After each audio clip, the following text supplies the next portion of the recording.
Ahlan wa sahlan, everyone. Again, for those who joined, my connection with the Arab culture is that I grew up in Saudi Arabia in Jeddah for 16 years of my life, and I have beautiful MashaAllah. memories of my time growing there. Unfortunately, I don't speak the language as well, but I can shop in Arabic and bargain in Arabic, which got me by pretty well. But I miss and love the hospitality, and that's something I will cherish, and I hope I picked up while growing up there. So today is a special day, as April is considered as Arab American Heritage Month. We honor diversity at Olive, and we have made an effort this year, especially in February, we honored our Black History Month, and next month we will be honoring our South Asian Heritage Month as well. So we are making this conscious effort to bring in to light cultures, traditions, language, everything. So today you're going to hear a mixture of Arabic and English. Be patient with us.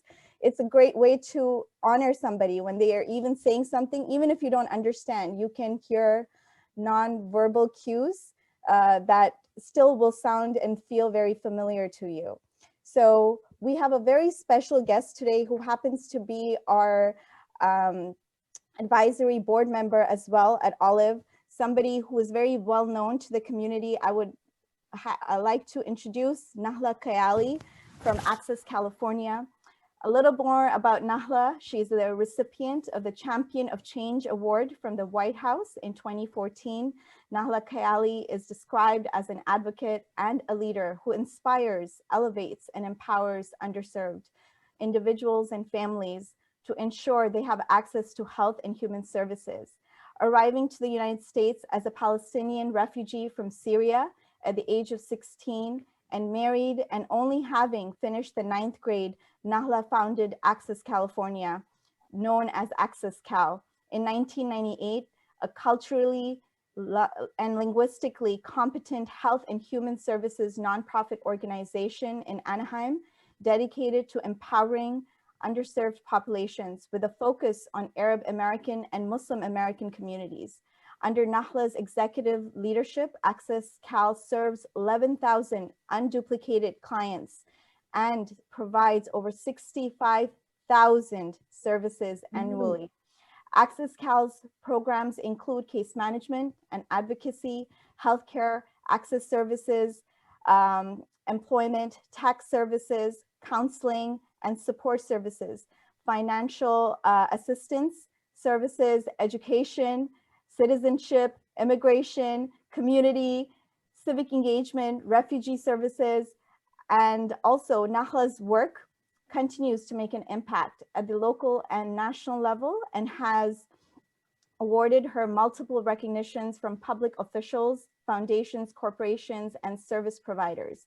Nahla serves on multiple boards, including the advisory board for the National Network of Arab American Communities and the board of directors for Arab American Institute. Nahla serves as the chairperson of the Orange County Refugee Forum and holds the State Refugee Forum seat for the State Advisory Council on Refugee Services and with the State Office of Health Equity. Nahla was also recently appointed to the Cultural and Linguistic Competency Committee with the Mental Health Services Oversight and Accountability Commission.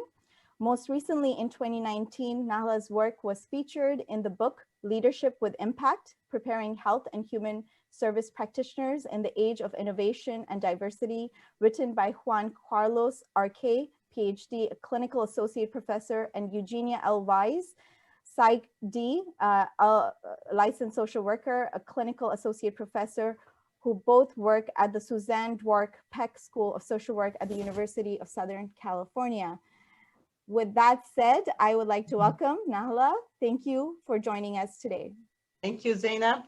God, it's a long one. I usually send it, but thank you for reading the whole thing. They usually read 2 sentences, but it's my pleasure. So, and thank you for Olive Community to invite me to speak. This is very close to my heart. Olive is a great organization, and from day one when I heard about Olive Community and what they're planning to do, I jumped into helping and supporting in any way that I can. And thank you to all the leaders at Olive Community. They're all my friends. And congratulations on what you do to the community. It's a great organization and we need it. Our community, they need it. And we love the collaborations between our senior program with Olive Community to do more work together. And thank you, Nadia, for attending. Nadia from Access. She's a coordinator, program coordinator for the ISAWA program, which it's for the older adult, helping and doing a lot of activities.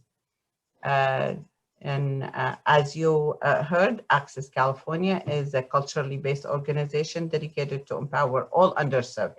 We help everyone who walks into our door with a focus on Arab American as Muslim, as me being the Arab and the Muslim. We strive to enhance the quality of life, to foster self-determination through direct and healthy human services. I founded Access California Services to serve the Arab American and Muslim community, to respond to their challenges and struggle, and to ensure they have access to social services. Also, they may lead, and we want them to lead dignified lives and become contributing citizens and civically engaged as citizens. And Access Cal serves by the motto of preserving dignity and enriching life. So the reason of establishing Access California Services is actually a stream of my own personal need. Living as Arab American, Muslim American, immigrant, refugee in the U.S. I hit a period of in my life where I was going through a divorce, and I had 3 children, young children. I really needed support outside my family, outside my community. You know how the divorce happened in 1994 when I filed, and it wasn't easy at that time to apply for divorce, and I asked for it, and I was struggling and going through a really difficult time, emotionally, financially. It wasn't easy. So I was wanting to speak to a therapist at that time to cope with my challenges and grief. I found a therapist from the mainstream community, which our community, they were, you know, we did not have therapists at that time in our community to provide services, support services for the community. So I felt the therapist did not understand who I was.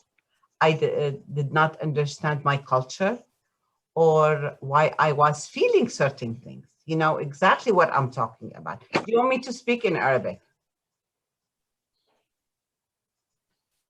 Whatever you're comfortable with. Okay.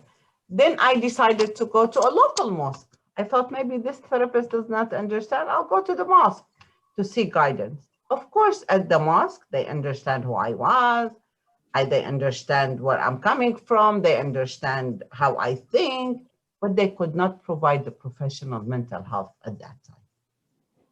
That's where I start struggling, thinking of this needs services. We need to have it in our community. At that time, I did not have experience running nonprofit, starting a nonprofit. I was only a volunteer in my community in all different organizations, but I don't have the experience. That's all about, you know, what the community is going. And I thought, you know, where do they go for help? And if they're struggling, where do we turn? So I decided, you know, to find a support. I thought of countless families that they experience hardship and they don't know what to do. So one day I was taking my young daughter to health clinic. I saw a brochure of Healthy Family Program at that time, which at no cost, children health coverage. And I thought will help my community too. These thoughts promoted me to establish Access Cal. There's so many resources, there's so many programs, there's so many support, but as a community, we don't know. We don't know where to go. And we're good as going to the mosque. For any support, we go to the mosque. Do you agree with me? Yes. Yes. So this is the place we all go to get all the support. The mosque is amazing, but they don't have the financial support. They don't have therapists.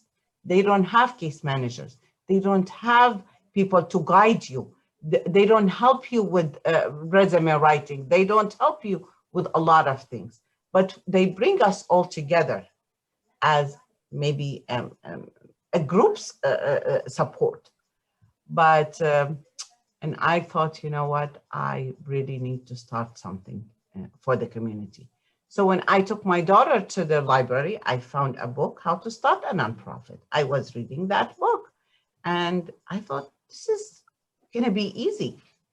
And I contacted an organization and the state to see how I can be able to help my community. And they said, you know what, you need to have a nonprofit. So I decided to start this nonprofit at that time to help my own community first. And because we're struggling with so many different challenges. At that time, an American woman heard my frustrations from a community partnership, community action partnership. And she said, we want to help you to outreach and educate your community. And we can start with $2,000 to start your organization. From the $2,000 I rented a room, I got a folding table, and I can turn this screen to the folding table in the corner here. And I opened the door. I rented an office for $150 just to see if I can be able to help the community. And I remember I attended Shura Council and I said, this is what I'm trying to do for the community. I'm not going to ask for financial support, but please give me the green light to go to the mosque and distribute flyers about programs, different resources. And this offer is for all the mosques, if you can be able to help me, and no financial support at this time from the community. So, and I told them this offer, I don't think you can refuse. And everybody showed a support. And Dr. Muzammil Siddiqui, immediately he said, you know, of course, you can start there. And when I start doing, enrolling children into this program, and I got the license with the state as a nonprofit, and when I applied for the nonprofit number, lawyer wants $5,000 minimum, CPA wants to money, but you know what? I said, I'm gonna fill out the paperwork. It's not that, if it's wrong, they'll tell me it's wrong. If it's correct, you know, they'll process it for me. And that's something I'm not afraid of. I always ask, and that's my personality. I always ask, and I like to learn. And I got the 501c3, and I got the $2,000, and I got the table, the folding table, folding chair, and I got the milk crate to put files in it, and I got a phone from my mom's house, and an answering machine at that time. The answering machine was separate from the phone. And the community, they start coming to me to enroll their children in health programs, and they start telling me things about their struggle. And I learned from many different meetings that to be able to tell the community stories, we need numbers.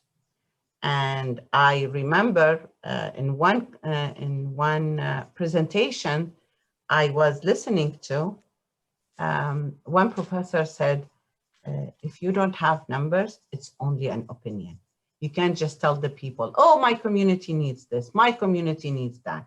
Unless you have a numbers and statistics behind you to support you, this is where you can be successful. So I got funding and a professor to help me to do a need assessment in the community. And by doing the need assessment, we learned from the community, what do they need? because I didn't know what they need. I thought they need a lot of things, but I didn't know exactly. And I met at a conference the director of Health and Human Services. She was later on, she came as a speaker to us just to support the organization in Sacramento. She was the director for the Health and Human Services. She sent me a book. She said, you know what, Nahla, this will help you for your community, and this will help you to put the need assessment. I still have that book on my desk until today, because that helped me a lot. And one thing I like to tell you, that one person cannot do everything. You always need people to help you. And because of people helped me at the beginning to learn, there's no way I can do it by myself. You always need a mentor to help you. In anything that you want to achieve in life, you always need help. And it's okay to ask. So I got the book. I got a professor from Cal State Fullerton to help me put this need assessment. And we did it in the community. And now I have data. When I start writing it in every different proposal to say, well, you know what? 65% of 200 families, they need ESL. this is for an example, 60% they want health access. 85% they need immigration services. And when I looked at the numbers, I said, wow, we need everything. I thought we need minimum things, but we really need a lot of help. Our community needs a lot of help. We've been isolated. We only work with each other. We were never out. So based on this need assessment, access grew. And I took 3 programs each year to start finding funding and ask people to help me. Where do I get funding for? And how would I do it? And some programs, you don't need funding. Some programs you can collaborate and you can provide services. So I did not know. I learned throughout the years. And when we finished the need assessment, the numbers, start approaching funders, everybody wants to work with us. And people, they say, did you find a discrimination? I said, no, we're the new kid on the block. A lot of funders wants to help us because we're new, and this community is new to the funding. And I remember the state would call me and say, can you please explain this language? I said, this language is Pashto, this is Urdu, I had to educate the state, the staff there of what we're doing and what is this community. And they did not know at that time, especially I'm talking about the staff I was dealing with the state, that Arab American population represent one ethnicity, and we all speak one language, 22 countries. They did not know.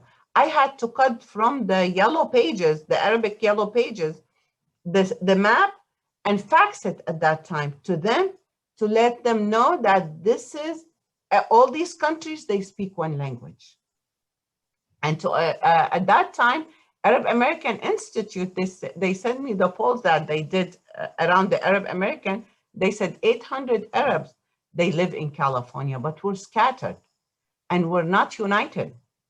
And then the Muslim community, according to CARE and according to, you always need numbers. If you don't have numbers, no one will fund you. They need to see what's going on.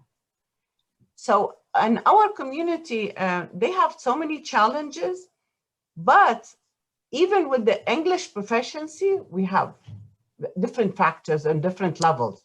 People, some educated, people, they come low income. So we need to learn about our community and see all those different factors about our community. So we start doing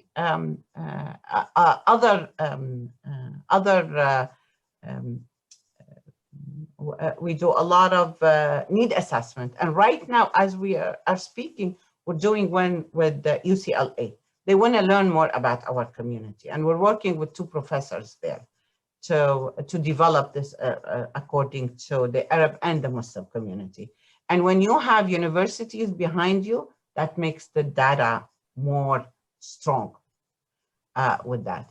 And then we start adding program one after another. And many programs, we did not need funding because we used to collaborate with different social service providers. But we needed the space. We needed to bring in the community to get. And we start learning about our community. We didn't know, a lot of things we did not know about our community.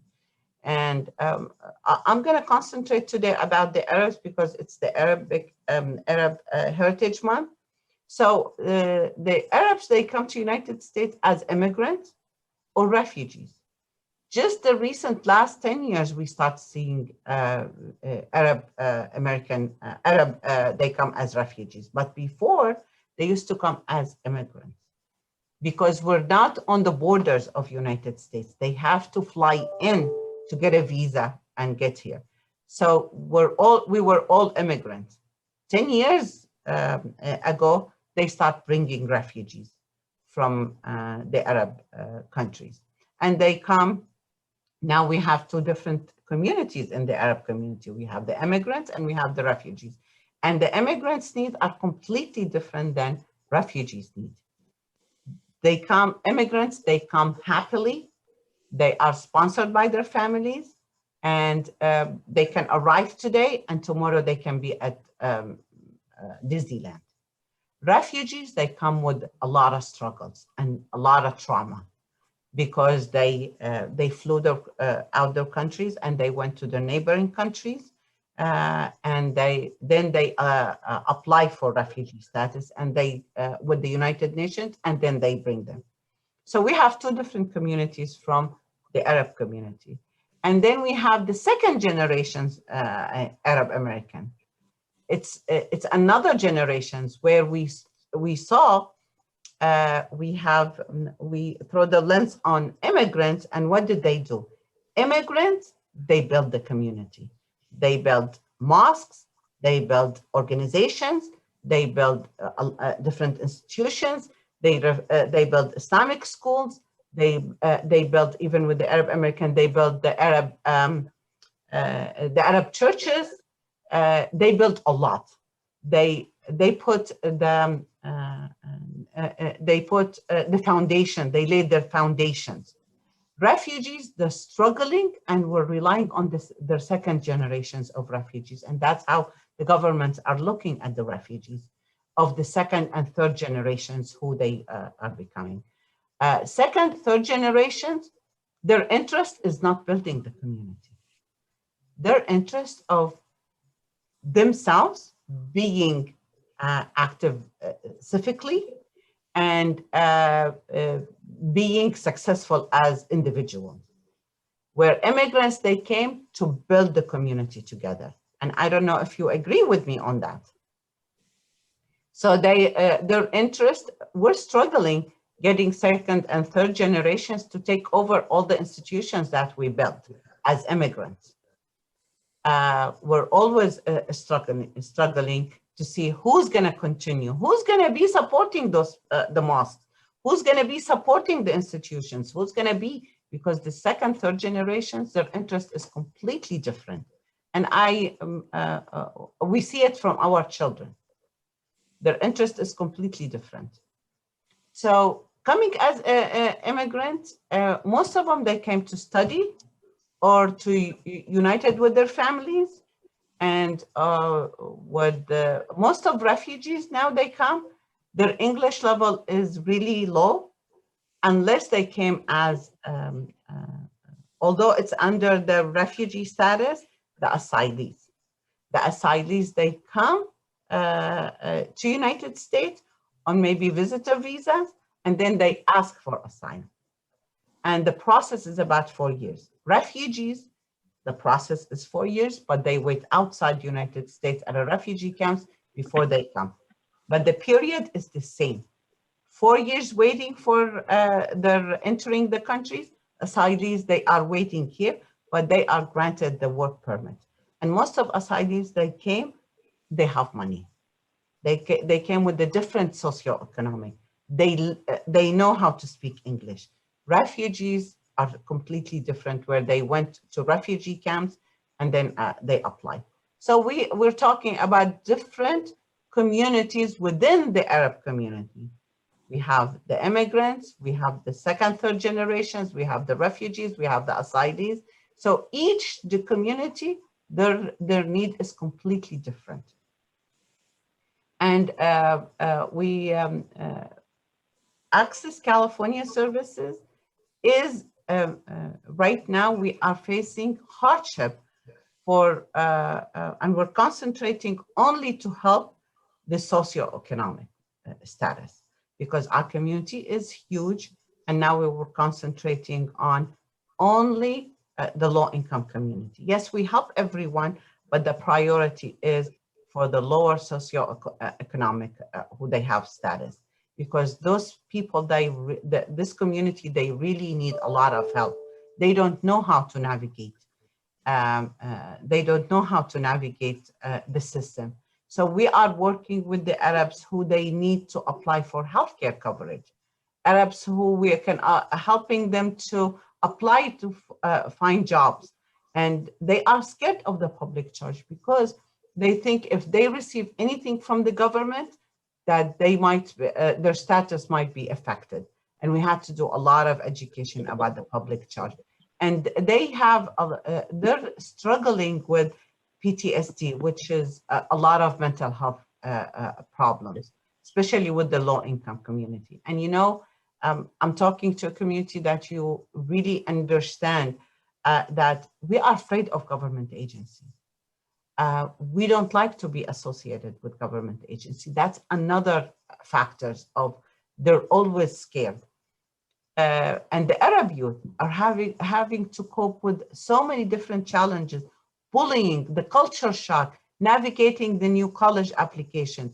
They don't know how to apply for college.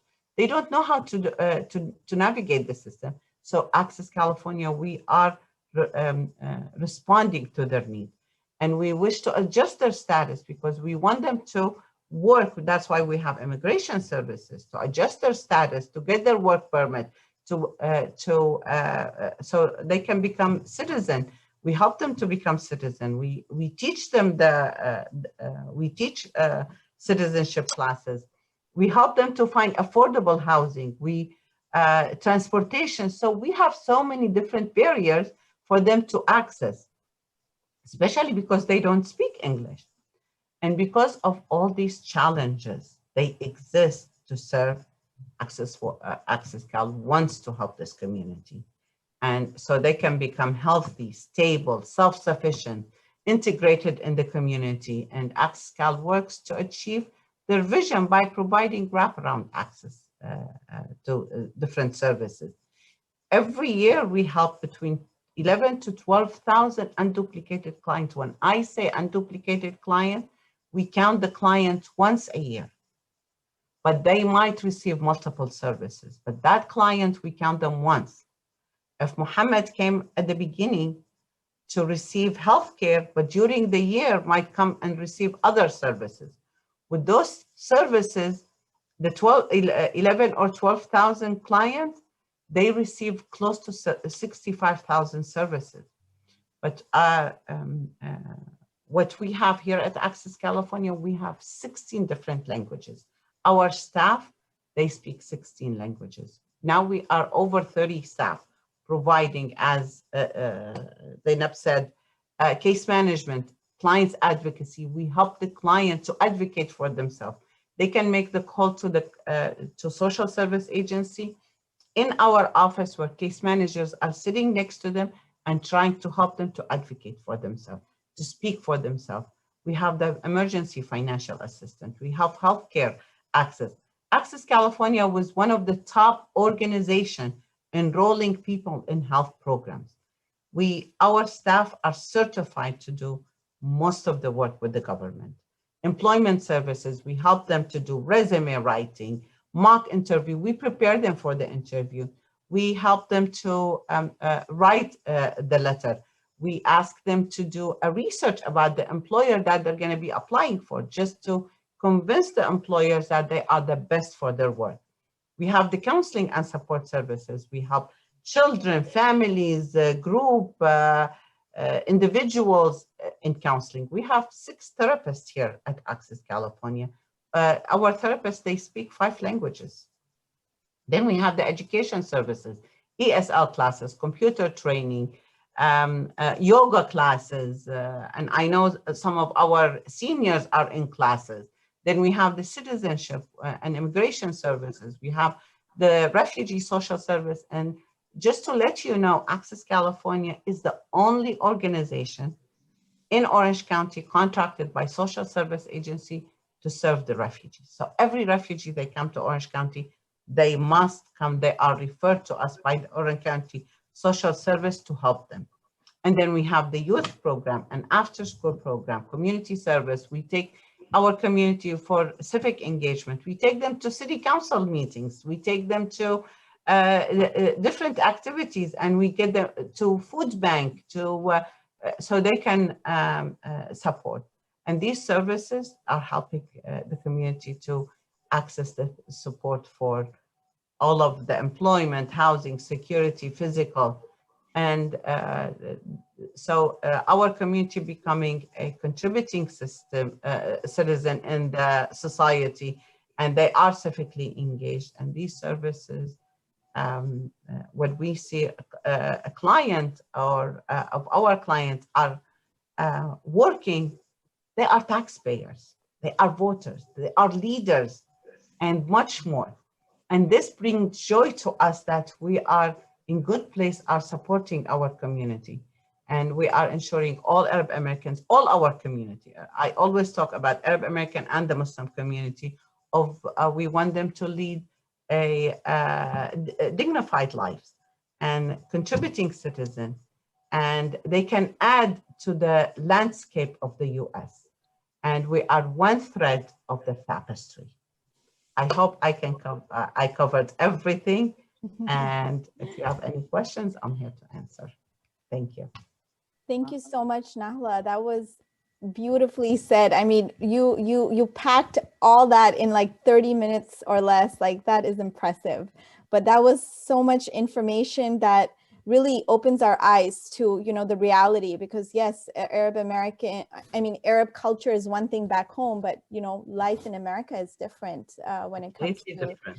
Yeah, and I love how you brought out the information about the youth, the second generation. Like, you know, it has to come full circle. Like, you have, I'm sure when you had that one table, one pen, one book, and one phone. I'm just gonna move my. Yeah, sure. Oh, did we lose her? I think she has it still in her office, and it's something that she has shared with us at other events, and it's something that she drives information from. So while we have Nahla hopefully join back, I think she got logged out, but we have some Arab American guests today, and we have some Olivers who are Arab American, and we have Nadia, who is their senior service, Nahla is back, senior service coordinator, and we will hear from all of them. So be prepared to speak up in a little bit after Nahla shows her. I'm sorry, I don't know what happened. No worries. Okay, I just want to, I'll move it here. This is the folding table and folding chair, the milk crate. And we have the phone over there, and the book, How to Start a Nonprofit. That is amazing. That is just so inspiring to see. And I'm glad you kept that reminder for you. And in my office, just to remind me the start. Yes. Did you imagine that it would come this far when you started the organization? Yesterday, I was telling my staff, I did not imagine. I thought, you know, I'll have this small room, open the door in the morning, help the community, and close it and go home. But now when I see the staff who they're so professional, and they have master's degrees and they have PhDs, that they work for Access, and they want to come back and give back to the community and work with us, it's really amazing. Well, organizations like yours make us look really good. I know when I get calls, I have referred so many people to Access because there's nothing you guys do not do. That's for We sure. do it all. You We're do it still all. short. We're still short. We're going to make sure we're going to add more programs. Yeah. So Inshallah, with Olive community to build a senior adult daycare. And then, right? inshallah, of course. This we really need it in the community. Yes, we do. There is a need for adult daycare in our community. That's very, very true. Would you like to serve on the committee? Yes. We're all together in it. Yeah, because that's the second thing that we really need to concentrate on of serving our seniors, especially like us when we soon we worked all our life and we don't know how to sit at home. So in our retirement time, what are we going to do? We need to get together, and especially who worked all their lives, you can't leave them at home. I can't picture myself sitting at home, right? Right. So we need to give back, and maybe we can come up with programs that we can support and be mentors to others too in the adult daycare. You're spot on, Nahla. We're almost there.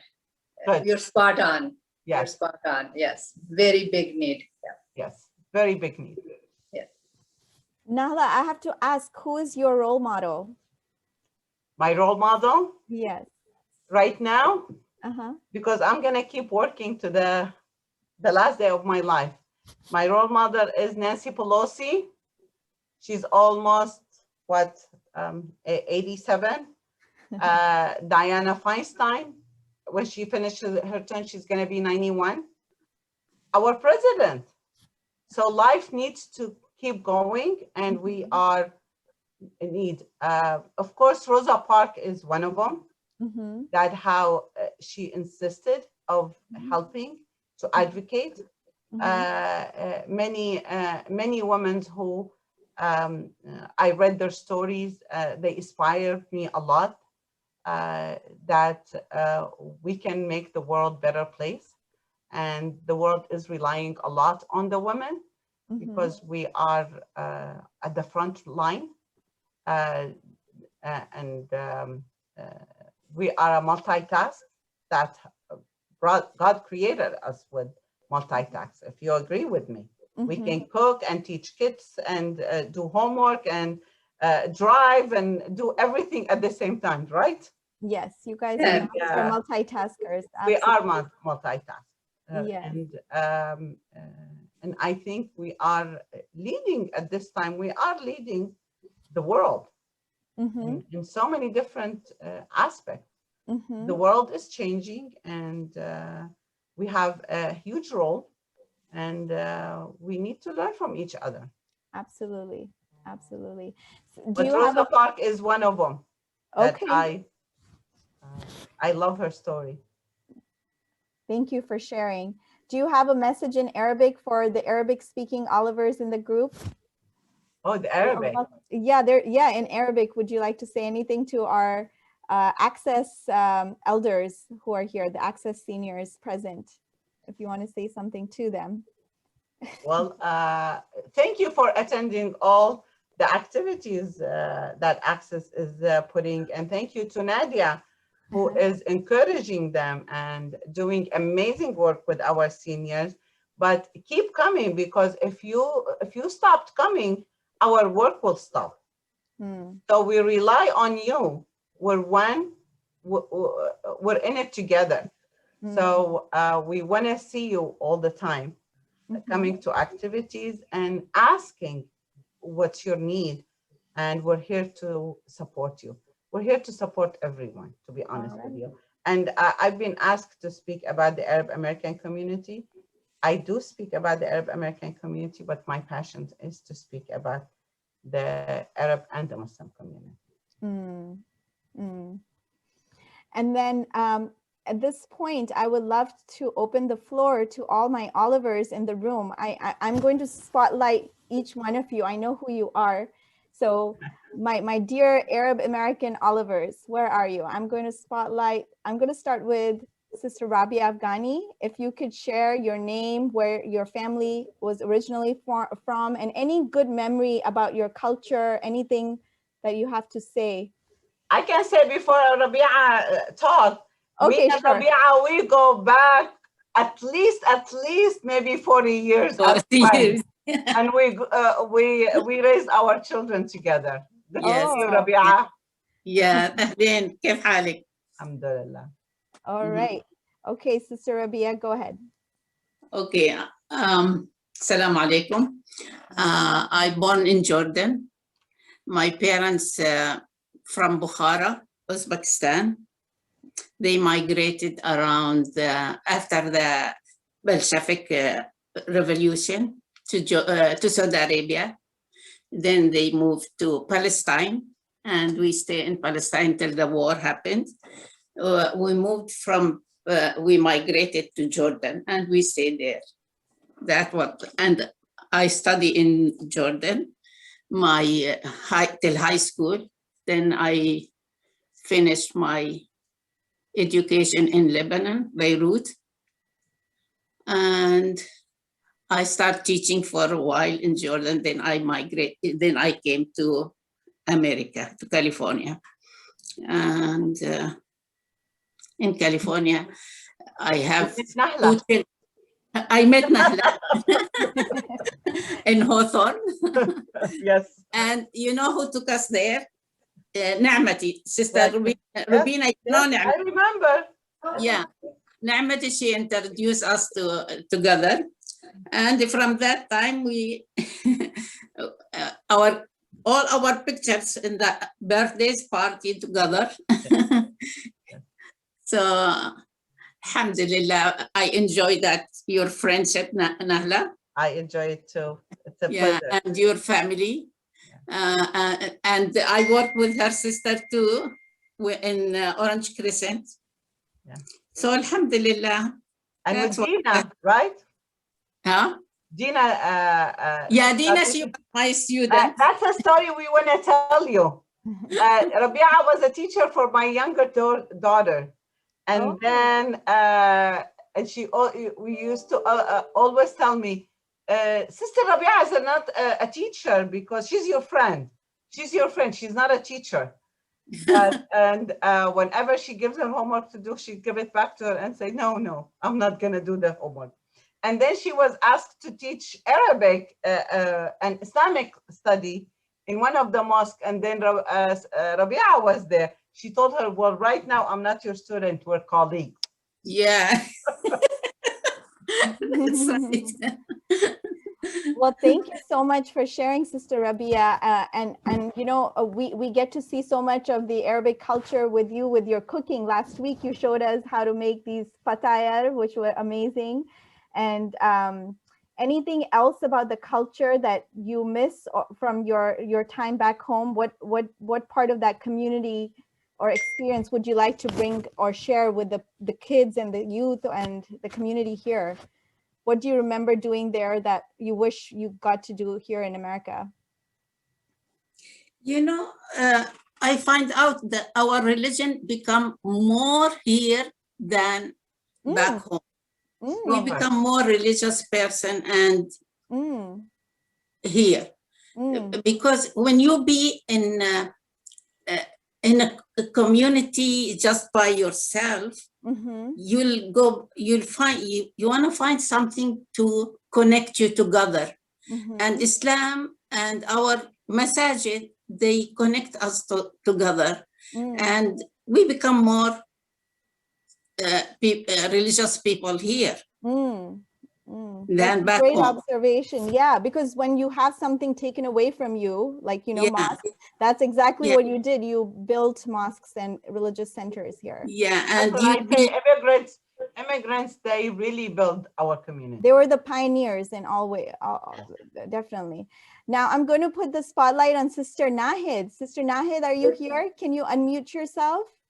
Zainab, for 1 second. Yes. I just want to add that Rabia is one of the founding board members of Olive. Thank you. Thank you for sharing. So Sister Nahid, are you there? Let me see. Yes, Okay. yes, I am. Can you share where you're originally from and something about your culture that you want to share with people that you enjoy and want to see here in the United States? My name is Nahla. I am from Cairo, Egypt. Mm-hmm. I am 78 years old. Mashallah. Mashallah. I have 3 daughters. They all live here. Mm-hmm. 2 in California and 1 in Maryland, Mm-hmm. Maryland, Washington. Mm-hmm. What do you miss about Egypt? The rest of my family, Mm. my cousins, Mm-hmm. all my kids here, and my grandchildren also here. Mm. They born and they here. Mm-hmm. Mm-hmm. Well, thank you so much for sharing. I'm going to put the spotlight next to on Nadia. Nadia Abdullah is Access California Senior Coordinator, I believe if that's the correct title. And she has invited a whole bunch of seniors. So Nadia, take it away, share with us your seniors, and I can put the spotlight on them. Okay, let's see who's here. Khazo Huda, you're still here? Turn on your cameras if all. Yeah, I am here. Yeah. So I would like to spotlight her. Okay, I will. There you go. There she is. Share with us where you're originally from, anything from your culture that you would like to share or your family. Yeah, we are new in America. We came after the war in Syria. So we faced many struggles and we didn't think about travel before. But when we come, we find the help here in Access. We found many help. They help us to take the insurance, the medical insurance, and now we do many activities with Nadia in yoga, in many things. They gave us computers to share with us the Zoom for the yoga. So we like to go there, have some fun. Yeah. Are you liking your experience here in California? Yeah, it's hard to start in the big age. We are not young, so it's hard to start. The young people, they Easy. can easy for them. Yeah, but Alhamdulillah, we are good now. Yeah. And then are Nadia, are your Olivers or elders, are they doing the ESL classes with you also? Not with me. They do it with NOCE, I believe it's called, with the college, with Sister Maryam. Okay, well, they're doing great. Anybody else you want to spotlight? I have about the ESL class. We have a, just like I said, sometimes you provide services with no funding. We collaborate with the North Orange County Community College District for the ESL classes. They're all our students, and we appointed the teacher to North Orange County College District. They hired her for us, and she's doing the ESL for our community. We have about 90 students registered in the class. That's another great form of collaboration. For those of you wondering what ESL stands for, it's English as a second language. So go ahead, Nadia. Who else would you like to introduce? I have Yardina. Yeah. I don't know if she can work her. Yardina, do you know how to unmute? Mute, yeah. There you go. We're getting the hang of this Zoom. Yes, share with us, Yardina. Ahlan wa sahlan. Share with us, where are you from and anything about your culture. We would love to hear from you. Oh, I'm kind of different of everybody in most cases. Mm-hmm. I'm from Israel, Palestine. My husband is Muslim, Mm-hmm. and I'm Jewish. Mm-hmm. We Anything? came here Mm-hmm. actually to protect our kids from discrimination. Mm. Yardina has a very interesting story. Very, very interesting. So Yes. anyway, Tell us more. along the way, we needed help, some help. Mm-hmm. And I introduced to Access, and from time to time I get help. If I need some other helps, they are really nice to me, and I'm really happy that I have a place to go and take some help, and even sometime read a letter or understand it better than I am. Like Nahla said, we don't like to deal with the government thing. We always have kind of fear. Mm-hmm. So in this case, coming to Access is really, really helpful. Mm. Yeah. I like them. Also, I participate in yoga, and when she said about that she want to open a daycare for senior, I think is a wonderful idea. There is a lot of demand, I bet. And thank you so much. Thank you so much for sharing your Nadia. story. Of course. So Nadia's doing good work, huh? Yeah. Nadia's doing good work. Honestly, she is a wonderful person, very social, very sweet. I cannot, anything I say is good about Nadia. Yeah, thank you, Nadia. Thank She's you. great. To Nadia. Thank you, She's guys. really Thank you so much, amazing. Yardina, She's for amazing sharing. human being. We're Yeah, she is so very good. lucky to have her. And I don't say Access is lucky to have Nadia. The whole community is lucky to have Yeah, I Nadia don't as think a support. there is Thank you, somebody Nadia. that don't like her. That's beautiful. Thank you for sharing. Thank you, guys. Nadia, is there anybody else you would like to share with the group? Oh, no, my biggest supporter had to go to the mosque, Oh, so too she bad. left. Oh, too bad. No worries. So Nadia, you Yeah. want to say a little bit about your program, exactly what you do? And I know she's been busy doing vaccine appointments, right? Yes. You want to tell them exactly what you do? Just So, well, we're just like you Olivers. We take care of our elders and we keep them out of isolation. Because of COVID, we try to stay on Zoom. We try to do Zoom at least 4 times a week. Their favorite class is yoga. They come in, they call me, I give them my cell phone number. You should see my group messages. They send me pictures of their social security papers. I take care of all that for them. I love this program. And I told Nahla, if she ever fires me, I'm putting a desk and a chair outside of the access door. I am not leaving.